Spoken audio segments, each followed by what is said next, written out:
All right, August 28th, another edition of the Musketeer Report Podcast and another Big East team preview for you. This time we're going to focus on the Villanova Wildcats.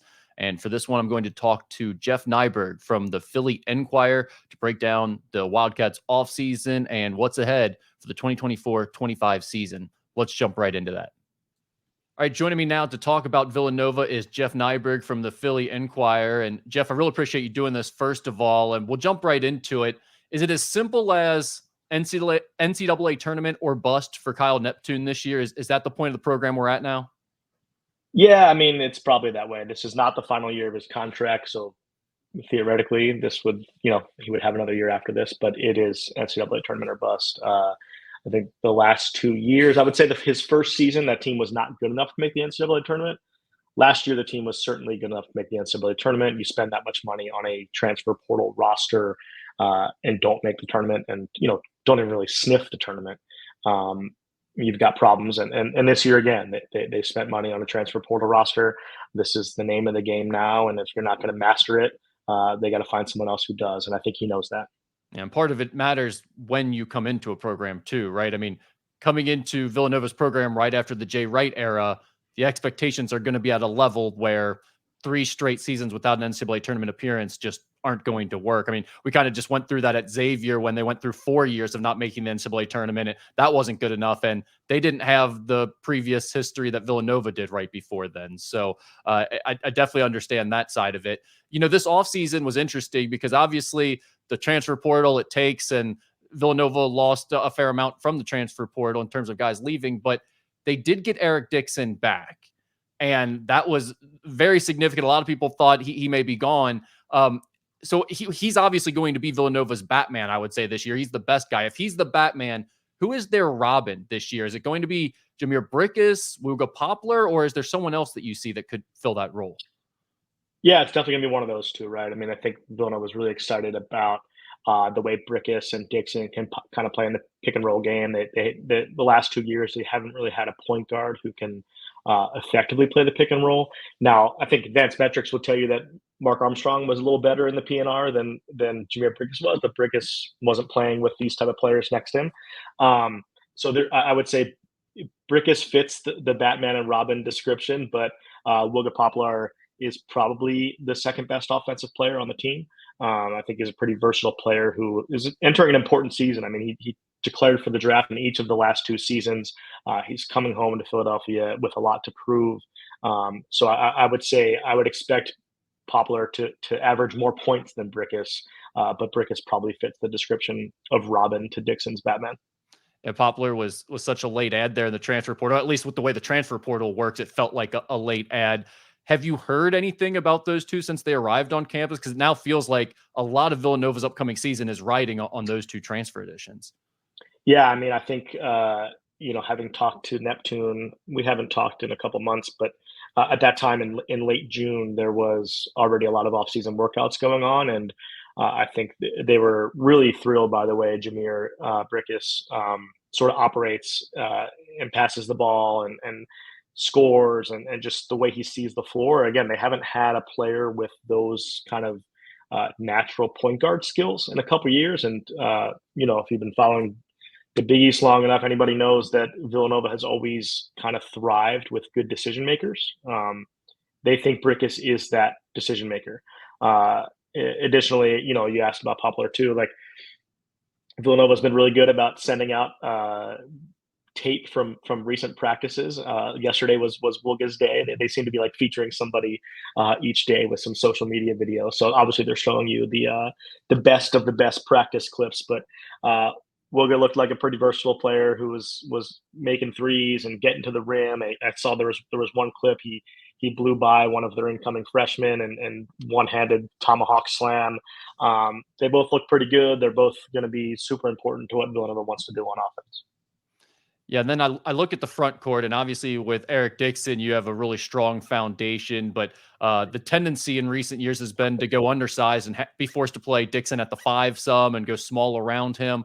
They brought in a big man from Fresno State. I believe his name is Enoch Boachi, and he's 6'11", 250 pounds, only averaged 7.5 points, nearly 8 rebounds, over a block per game in about 22 minutes last year. Do you think he's the answer at the center position? Is he coming in as like the guy in the front court with Eric Dixon, or is there going to be a battle taking place in the preseason for those minutes? I mean, he's going to start, and kudos to you for nailing the pronunciation, because I just learned it myself like a couple weeks ago on Bawachi, because it's not spelled that way. No, it doesn't look like Bawachi. I'll tell you that. But no, I mean, this is, Dixon has for years wanted to show what he can do at the 4. They haven't had that player next to him. If he's going to play, at the NBA or whatever professional level he plays at, it's not going to be as a traditional center.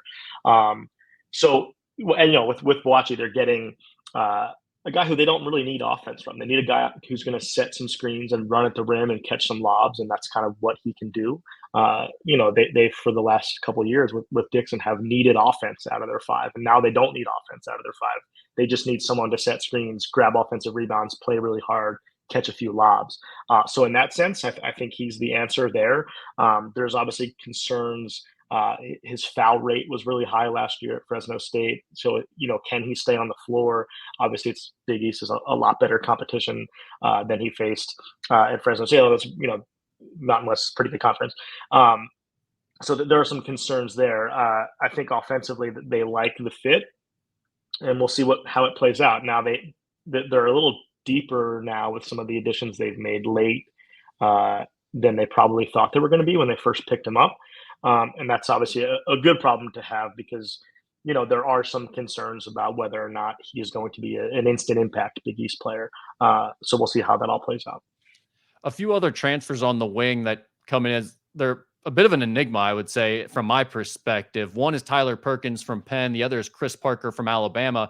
Now, Perkins, when I watch him, he has kind of the mold of a classic Villanova wing or guard, where he's not the most athletic guy, but he's smooth. He likes to play off of 2 feet, very under controlled, smart player. But when I watch him, I also see him playing against Penn level of competition. It's like, is he athletic enough? Does it translate to the Big East level? Any thoughts there on Perkins and what he might bring?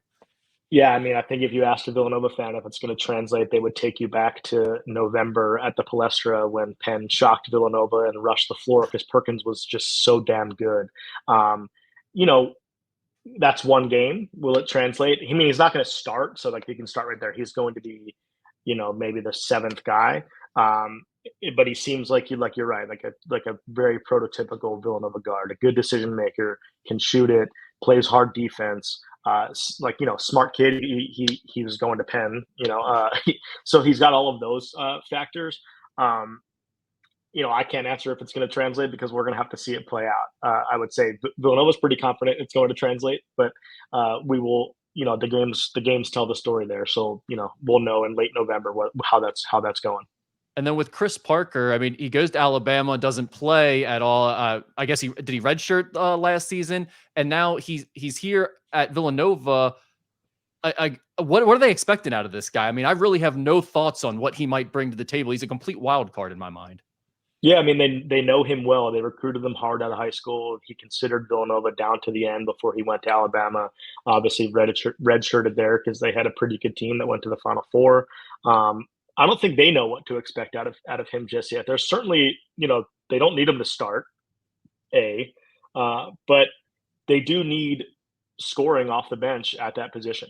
He's a big 6'9" guard wing who they like. They like his skill set. A couple weeks ago, I think there were some, before he committed, there was obviously they had some question marks with the depth and where their secondary scoring was going to come from, where their bench scoring was going to come from. Perkins, he can shoot it, but I don't think you're going to expect double-digit points off the bench from him very often. Parker seems like a player who could do that, and he's versatile, can score at multiple levels. I just don't know, what exactly they're thinking he's going to provide, but I know they definitely feel better today with their depth along the wing than they did 2-3 weeks ago. Then you look at this freshman class that they've brought in, a little bit bigger of a freshman class than we're seeing from a lot of teams, particularly in the Big East this year. 4 guys: Josiah Mosley, Matthew Hodge, Malcolm Thomas, and then a Bulgarian international guard prospect, Alexander Gavalagiva. I don't know how to pronounce that one. It's not as easy. He goes by Sasha. Yeah, Sasha is what he goes by, I believe. So, I mean, it's a weird new era of college basketball where it feels like it's tough to rely on freshmen much. But I also like this class, and there are definitely some guys. I mean, Matthew Hodge and Malcolm Thomas, Xavier was both in there on and recruiting heavily. So I saw a lot of those guys in particular. What is the thought on these four? Do you think they have a big impact on this season, or is it more down the road these guys look promising? Yeah, I think if you asked Neptune and staff a couple weeks ago before the Parker signing, before they got Sasha, they would probably expect Hodge and Josiah Mosley to have instant impacts. And I think they still do think that. I think they expect Hodge and Mosley to get minutes. I do think there's an outside chance Malcolm Thomas ends up redshirting only because they just might not have minutes for him and they might not want to blow a year. He is a super, super good athlete. Villanova is really excited about his future. I just don't know that he's going to be ready yet. Hodge seems like the more polished player. Mosley seems like it's all kind of coming together for him at the right time. And then Sasha's kind of a wild card. You know, we've seen his highlight tapes from international competition where, you know, Bulgaria's U19 team is playing against Lithuania's U19 team, and like who knows what to take from that stuff, right? But I think there's like, you know, reading some of the tea leaves, I think there's a chance like he's going to get some really solid minutes. And I think, you know, there are questions whether Brickus' size holds up and whether, you know, the stuff translate from the eight. I'm not saying Sasha's going to be the starting point guard in February, but I think he might get more minutes than people think he's going to. Yeah, that's definitely one that I've had my eye on, especially reading some of the international scouts that have commented on him. They seem to be pretty high on him, and they have a better feel for any of those guys than we do based on the very little film that we get to see. So I'm interested to see what type of impact he'll provide. What would your starting lineup be if I held a gun to your head right now here at the end of August, beginning of September, and said, give me a starting lineup? We won't hold you to it, but what would you think right now? I'm comfortable being held to it. I don't think I'll be wrong. I think it's Jameer Brickus. I think it's Wooga Poplar. I think it's Jordan Longino, Eric Dixon, and Enoch Boachi.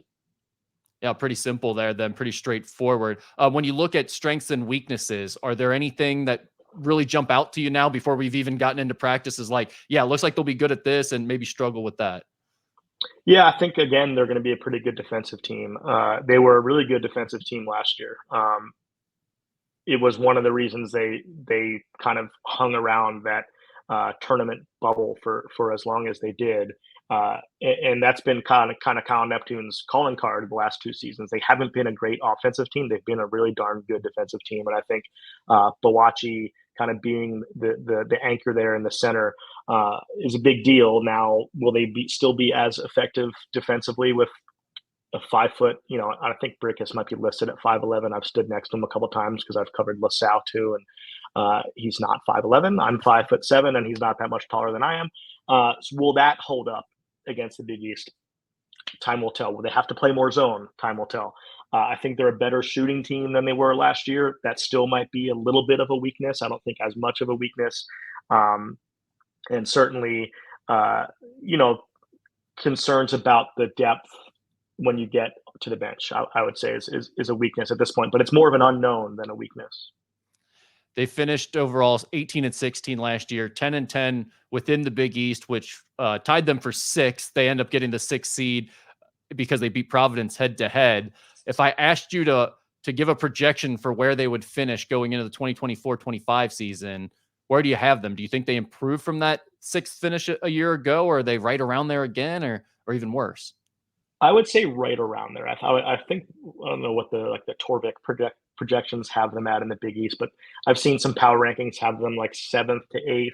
I think they're a little better than that. I think there's a chance they could get to the 5th spot. I don't think they're going to, even if they surprise a bit, I don't know if they're obviously not a top 3 team in the Big East, but I do think they're in that 5-6 range. I think they're better probably than some people think they are, but then again, you know, that's just because I see them more often than anybody else does. So, you know, I'm more likely to pick Villanova as a surprise team than I am Xavier as a surprise team because I just, you know, don't know them as well.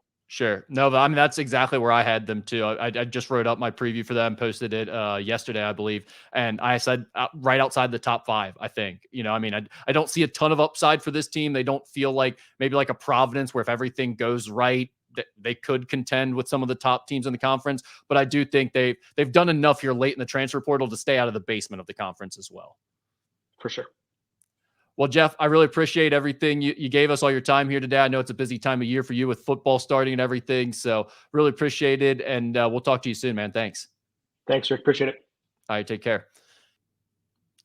All right. Thanks to Jeff Neiburg there from the Philly Inquirer joining us to talk about Villanova's offseason and what to expect this upcoming year from the Wildcats and Kyle Neptune.